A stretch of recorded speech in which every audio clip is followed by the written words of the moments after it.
നാണക്കേടും ഒരു നാണക്കേടും ഇല്ല. നാട്ടുകാർ അറിഞ്ഞിട്ടുണ്ടെങ്കിൽ നിന്നെ അങ്ങോട്ട് പുകഴ്ത്തു. നീ വലിയ ബ്രോഡ് മൈൻഡഡ് ആണ്, ഇങ്ങനെയൊക്കെ വലിയ ചിന്താഗതിയുള്ള മനുഷ്യനാണെന്നൊക്കെ വിചാരിക്കും. ഇനിയിപ്പോ നാണക്കേടാന്ന് ചിന്തിച്ചിട്ടുണ്ടെങ്കിൽ നിന്നെ വല്ല തന്ത വൈകുന്ന് പറയും. കാലം മാറിയില്ലടാ. എന്നും തന്നെ പണി ഇലകളെടുത്ത് മാറ്റല്. ആ മുറ്റം നിറയെ ഇല മരത്തുന്നേ. ഇതിനിപ്പോ ഈ ഇല കളയാൻ വേണ്ടിയിട്ട് ഒരാളവിടെ പണിക്ക് നിർത്തേണ്ട അവസ്ഥയാ. പുഴുവും വീഴുന്നുണ്ട്. അതാണ് ഇപ്പൊ പ്രശ്നം. സൂക്ഷിക്കണമേ, ആ പുഴുവേ കുറച്ച് ഡേഞ്ചറസാ. അത് പിന്നെ എനിക്ക് അറിയില്ലേ. അന്ന് എന്റെ കയ്യിൽ തട്ടിയിട്ടേ ഭയങ്കര പ്രശ്നമായിരുന്നു. എന്നിട്ട് 2-3 ഹോസ്പിറ്റലിൽ മാറി മാറി കാണിച്ചിട്ടാണ് അത് മാറി കിട്ടിയത്. അല്ല, ചായ എങ്ങനെയുണ്ട്? കുഴപ്പമില്ലല്ലോ, ടേസ്റ്റ് ഉണ്ട്. ആണോ? പക്ഷെ എനിക്കത് കഴിക്കുമ്പോഴേ എന്തോ ഒരു കാറല് പോലെ. നീ അന്ന് വന്നിട്ട് പോയില്ലേ, ആ സമയം കൊണ്ടുവന്ന ചായപ്പൊടിയാ. ഇപ്രാവശ്യം ഒന്നും എടുത്തിട്ടില്ല. പെട്ടി പൊട്ടിക്കണ്ടേ ശുഭമായിട്ട്? ആ പൊട്ടിക്കാനൊന്നുമില്ലവേ. ഞാൻ ഇപ്രാവശ്യം സ്പെഷ്യലായിട്ട് ഒന്നും കൊണ്ടുവന്നിട്ടില്ല. എന്റെ ഡ്രസ്സ് മാത്രമേ ഉള്ളൂ അതിൽ. ഡ്രസ്സ് മാത്രോ? അതെന്താ നീ ഡ്രസ്സ് മാത്രം കൊണ്ടുവന്നത്? എന്താ അടുത്ത ആഴ്ച തിരിച്ചു പോകാൻ വല്ല പ്ലാൻ ഉണ്ടോ? ഇല്ല, അതിനെ കുറിച്ചൊന്നും ആലോചിച്ചില്ല ഇപ്പൊ. എന്നാ പിന്നെ കുഴപ്പമില്ല. നീ 1-2 മാസം ഉണ്ടാവുമല്ലോ. പോകുന്നതിന് മുമ്പ് ഈ കിണറൊക്കെ ഒന്ന് ക്ലീൻ ചെയ്ത് തന്നിട്ട് പോണേ. 2-3 ആൾക്കാരെ വിട്ടാൽ മതി. നിറയെ ചെളിയാ. മനുഷ്യർ മര്യാദയ്ക്ക് നല്ല വെള്ളം കുടിക്കാൻ കിട്ടുന്നില്ല. ഈ മതിലൊക്കെ ഒന്ന് പെയിന്റ് ചെയ്യണം. മേലത്തെ ടാങ്ക് ഇല്ലേ, അതൊക്കെ ചീത്തയുണ്ട്. അതൊക്കെ ഒന്ന് മാറ്റി തരണം മോനെ. ഏതോ പുതിയതൊക്കെ ഇറങ്ങിയിട്ട് തോന്നുന്നു. കുറച്ച് പണികളുണ്ട്, ഞാൻ പറയാ. ഓ, അതിനൊക്കെ ഇഷ്ടം പോലെ സമയം ഉണ്ടമ്മേ. ഞാൻ അങ്ങോട്ട് തിരിച്ചു വന്നില്ല. തിരിച്ചു പോകുന്നില്ലെന്നോ? അതെന്താ? നീ ജോലി മതിയാക്കിട്ട് വന്നതാ? ഞാൻ അവിടെ നിർത്തി വന്ന.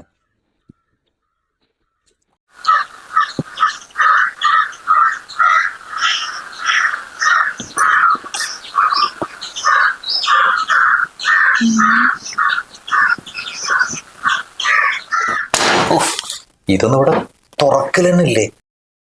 ഇതൊക്കെ സാധനങ്ങളാ ജനലിൽ കൊണ്ട് വെച്ചിരിക്കുന്നു.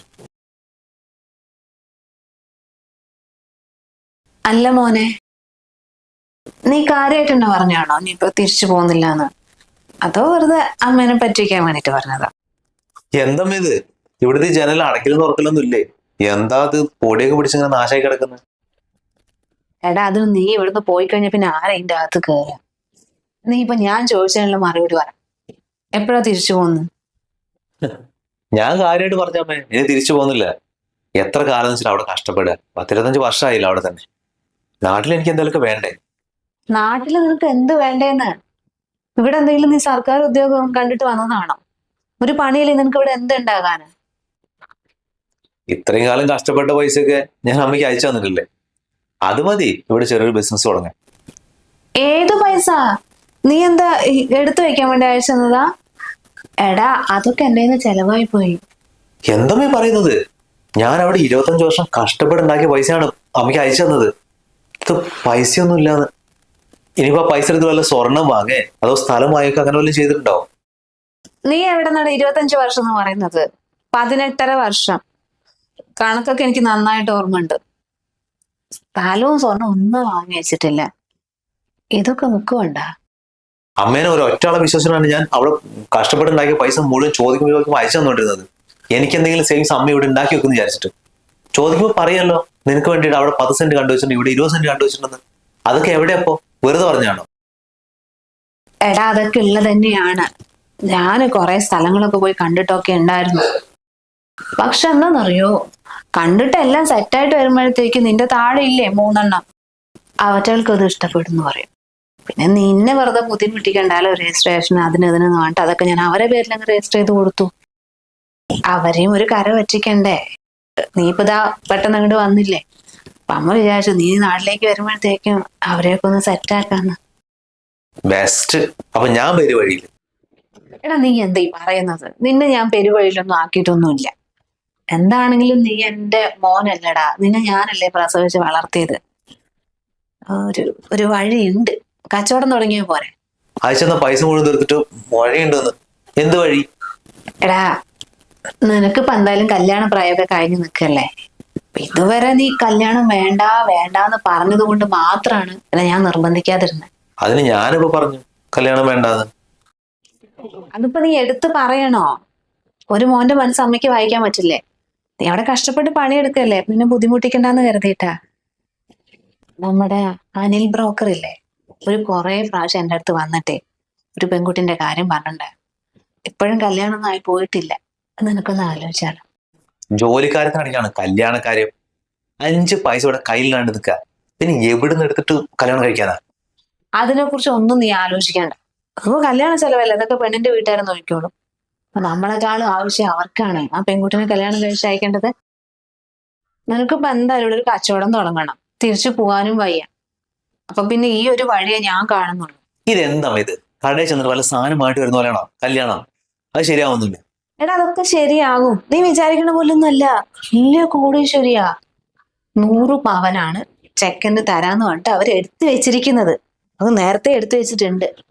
പിന്നെ ചെക്കന്റെ അമ്മേന്റെ പേരിലെ ഒരു 15 ലക്ഷം രൂപ ഇട്ട് തരാന്ന് പറഞ്ഞിട്ടുണ്ട് അക്കൗണ്ടിൽ. സ്ത്രീധനായിട്ട് കൂട്ടണ്ട ഒരു പാരിതോഷികം, അങ്ങനെയാണ് പറഞ്ഞിരിക്കുന്നത്. പിന്നെ ഒരു കാറ് തരും. പിന്നെ എന്തോ 3 ഏക്കർ സ്ഥലം ഇവിടെ ഉണ്ട്. അതിൽ മുഴുവൻ തെങ്ങ്, 2.5 ഏക്കർ റബ്ബർ തോട്ടം ഉണ്ട്. അപ്പൊ ഇതൊക്കെ പെണ്ണിനെ കെട്ടുന്ന ചെക്കന് കൊടുക്കാനാണ് വീട്ടുകാർ പ്ലാൻ ചെയ്തിരിക്കുന്നത്. അന്ന് മൂപ്പര് പറഞ്ഞപ്പോ പിന്നെ ഞാൻ ഇതിനെ കുറിച്ച് അങ്ങോട്ട്, നമ്മൾ നിന്റെ തിരക്കും കാരണേ അത് വിട്ടതാ. പക്ഷെ ഇതിപ്പോ ഇതായിരിക്കും യോഗം. ഒറ്റ ആങ്ങള, അവൻ UK സെറ്റിൽഡ് വിത്ത് ഫാമിലി. എല്ലാം കൊടുത്തു കഴിഞ്ഞു അവന്റെയൊക്കെ. ഇനി പെണ്ണിന്റെ മാത്രമേ ഉള്ളൂ ഇവിടെ ബാക്കി. അപ്പോ അവനൊരു കുട്ടി ഉണ്ടായിട്ടുണ്ട്. അപ്പൊ ഈ പെണ്ണിന്റെ അച്ഛനും അമ്മയ്ക്കും UK പോണം. അവർക്ക് എന്തോ ബ്ലൂ കാർഡോ ഗ്രീനോ എന്തോ ഒരു കാർഡ് ഉണ്ട് അത്രേ, ആധാർ കാർഡ് പോലത്തെ. അതൊന്ന് റെഡിയാകാനുണ്ട്. അപ്പൊ അതിനു വേണ്ടി കാത്തിരിക്കുക. അപ്പൊ ഇവളെ ഒന്ന് കല്യാണം കഴിച്ച് വിട്ട് കഴിഞ്ഞാൽ പിന്നെ അവർക്ക് അങ്ങോട്ട് പോവാ, പിന്നെ തിരിച്ചു വരുന്നില്ല എന്നാണ് പറയുന്നത്. ഇല്ല മോനെ, നിനക്കിത് കേട്ടിട്ട് ഓക്കെ ആണെങ്കിലേ ഞാൻ ഇപ്പൊ തന്നെ മൂപ്പര് വിളിച്ച് പറയാ. പിന്നെ ബ്രോക്കർ കാര്യങ്ങളൊക്കെ സംസാരിക്കുമല്ലോ. എനിക്ക് കുഴപ്പമൊന്നുമില്ല, കല്യാണം ഇപ്പൊ എന്തായാലും കഴിക്കേണ്ടതല്ലേ.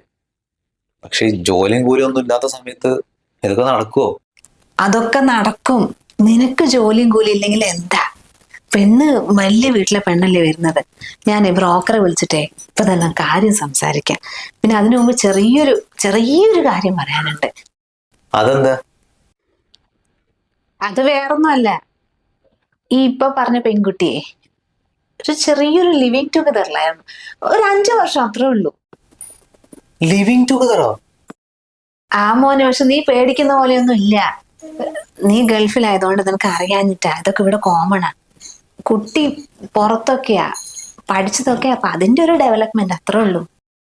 എന്തമ്മീ പറയുന്നത്? ഏതോ ഒരു ഇതിന്റെ കൂടെ 5 വർഷം ജീവിച്ച പെണ്ണിനെ ഞാൻ കല്യാണം കഴിക്കണമെന്നോ? മോനെ, അതിനിപ്പില്ല. അവര് പറഞ്ഞ് 2 ആളും ഒരു മ്യൂച്വൽ അണ്ടർസ്റ്റാൻഡിങ്ങിൽ ഒഴിവായതാ.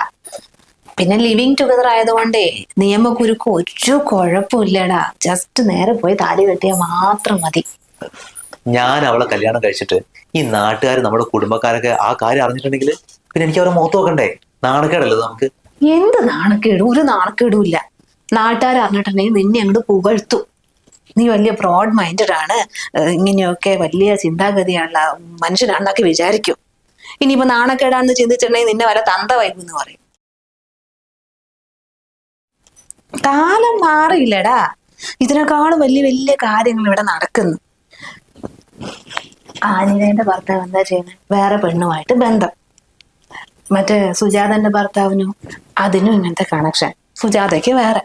ഇതൊക്കെ ആൾക്കാർ അങ്ങോട്ട് ആക്സെപ്റ്റ് ചെയ്ത് കഴിഞ്ഞു. അതൊരു റിയാലിറ്റിയാ. അത്ര വലിയ നാണക്കേടൊന്നും ഇല്ലല്ലോ. അതൊക്കെ ശരിയാണ്. പക്ഷെ എന്നാലും അവരിതിനെ സെപ്പറേറ്റ് ആയി നമുക്കൊന്ന് അറിയണ്ടേ? അറിഞ്ഞോ? കല്യാണം കഴിഞ്ഞാൽ ഇഷ്ടംപോലെ സമയമുണ്ടല്ലോ. ഞാൻ എന്തായാലും അനിൽ ബ്രോനെ ഒന്ന് വിളിക്കട്ടെ. ബ്രോയോ? ബ്രോക്കറേ, ഇപ്പൊ വരാം.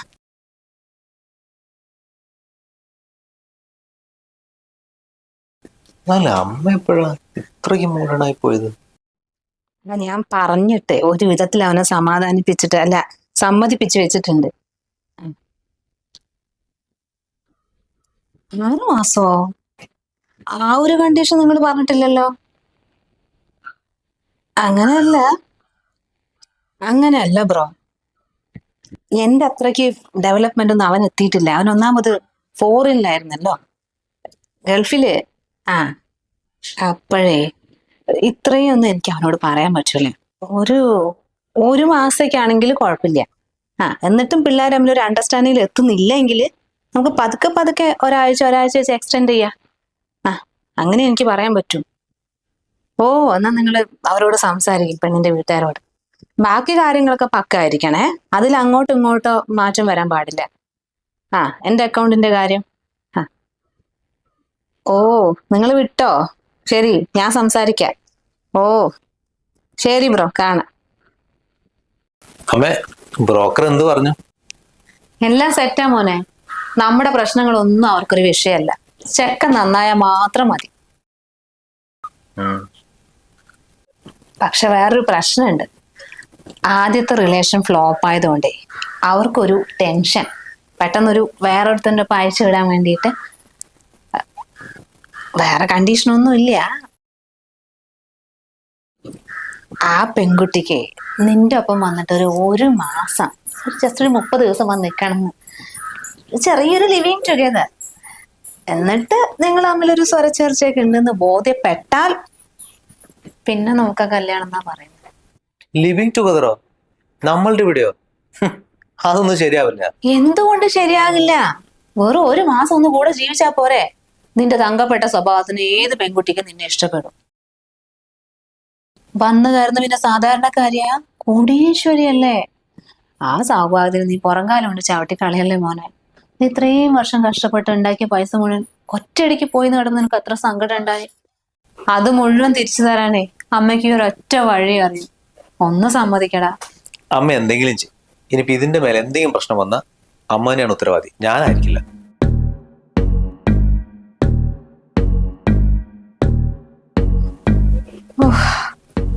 നടന്ന് കിട്ടിയാ മതിയായിരുന്നു.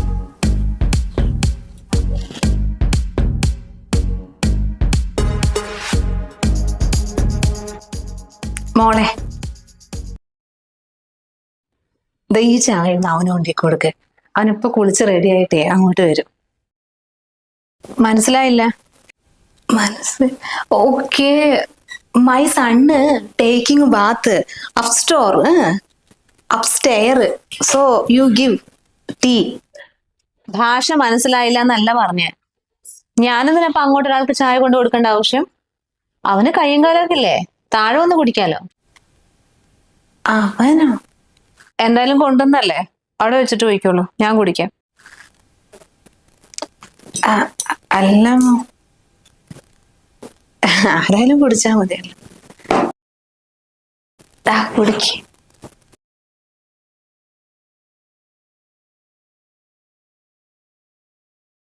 ആന്റിക്കൊന്നും പറയാനല്ലേ നിക്കണമെന്നില്ല, പോയിക്കോ.